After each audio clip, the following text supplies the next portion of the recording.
BTK, bind, torture, kill. The Wichita serial killer who named himself and then got caught by a floppy disk. A true crime documentary script, runtime, 12 minutes. In 2004, a serial killer who had gone silent for 13 years decided he missed the attention. So he sent a letter to a Wichita television station. He taunted police. He described murders in clinical detail. He asked, in writing, whether a floppy disk could be traced back to him. Police responded through a newspaper ad. They told him, no. A floppy disk cannot be traced. He sent the disk. Metadata embedded in the document pointed to a church in Wichita, Kansas, and to a man named Dennis Rader, president of the church council. Within weeks, one of America's longest-running serial killer investigations was over. BTK had caught himself. Dennis Rader committed his first murders on January 15, 1974. He entered the home of the Otero family in Wichita, Kansas.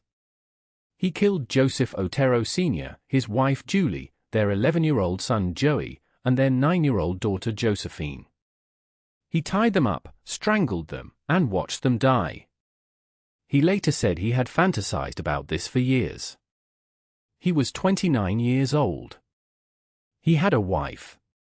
He had children. He worked at a security company. Nobody suspected him. The killings followed a pattern he would maintain for 17 years. He called it projects. He selected victims he called hits.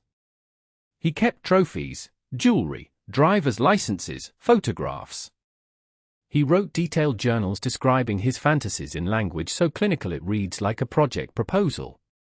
In April 1974, he killed Catherine Bright and seriously wounded her brother Kevin, who managed to escape. Kevin survived. Rader fled. In March 1977, he strangled Shirley Vian in her own bedroom while her children hid in a locked bathroom. He had called them from a phone booth to make sure she was home before he arrived. 6 months later, he killed Nancy Fox. He broke into her apartment, waited for her to return from work, and strangled her. Afterwards, he drove to a phone booth and called the police himself to report the murder. That call was the first time anyone heard his voice. In 1977, he sent a letter to a Wichita newspaper coining the name he would become known by, BTK. Bind. Torture.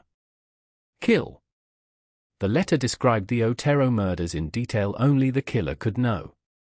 He complained that police hadn't given him enough attention. BTK wanted to be famous.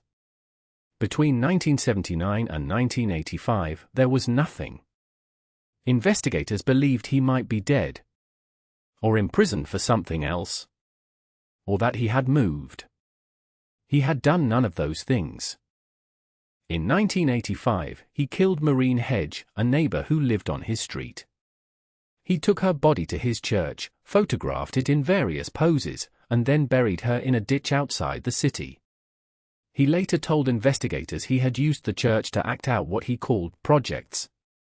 In 1986, he killed Vicki Weigel in her own home, after posing as a telephone repairman to get inside. He stole her driver's license and kept it for nearly 20 years. In 1991, he killed Dolores Davis, a 62-year-old woman he had watched for months. Then he stopped again. He finished a college degree. He took a job as a compliance officer, issuing citations for local code violations, a position of minor authority over his neighbors. By many accounts, he exercised that authority aggressively. People found him difficult. But nobody thought, serial killer. He went to church every Sunday. He was elected president of the church council. He had grandchildren. In January 2004, Wichita police announced they were reopening the BTK case. A journalist published a book about the murders. The story was back in the news. And Dennis Rader, now 59 years old, started paying attention again. He sent his first communication in 25 years to the Wichita Eagle newspaper. Then to Cake TV. Then to police directly. Letters, packages, postcards. 11 communications in 1 year. He enclosed photos of a victim's driver's license, Vicky Weggles, proving he was the real BTK and not a copycat. He described murder scenes. He described himself. He sent cereal boxes with messages encoded in the graphics. He was performing. He wanted credit. Police were quietly building a profile.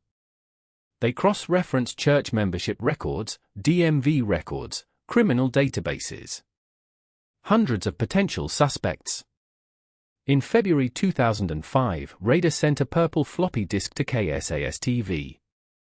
Metadata in the Word document on the disk showed it had last been modified by a user named Dennis, and that the document had been created on a computer registered to Christ Lutheran Church, Wichita, Kansas. Church records showed Dennis Rader as church council president. On February 25, 2005, police pulled over his truck on a routine traffic stop. He was arrested without incident.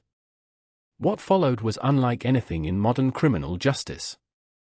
Dennis Rader confessed. In court.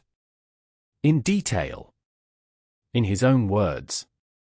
He stood in a Wichita courtroom and described each murder methodically, not with remorse, but with precision. He used language like projects and hits. He described victims by code names he had assigned them. He explained his methods as if presenting a report. Watching the footage is deeply uncomfortable. Not because of the violence, but because of the complete absence of shame. He seemed, in some moments, almost proud. Judge Gregory Waller asked him repeatedly, "Did you understand what you were doing was wrong?" He was sentenced to 10 consecutive life terms. Kansas had no death penalty. He will die in prison. In interviews since his conviction, he has continued to describe his crimes in the same detached, procedural tone. He has expressed frustration that his case didn't receive more media attention than it did. He has given interviews from prison. He has drawn self-portraits. He has written poetry. Then write about it. Send letters. Ask for attention. Catch yourself with a floppy disk. Dennis Rader is not a mystery. He is not unknowable. He is something more unsettling than a monster. He is a man who maintained an ordinary life, jobs, church, family, grandchildren, while committing 10 murders across 17 years, and then waited quietly until the world started paying attention again. The question BTK leaves us with is not, how did this happen? The question is, how many times does something like this happen, and we never find out? If you found this documentary worthwhile, subscribe. New true crime documentaries every week.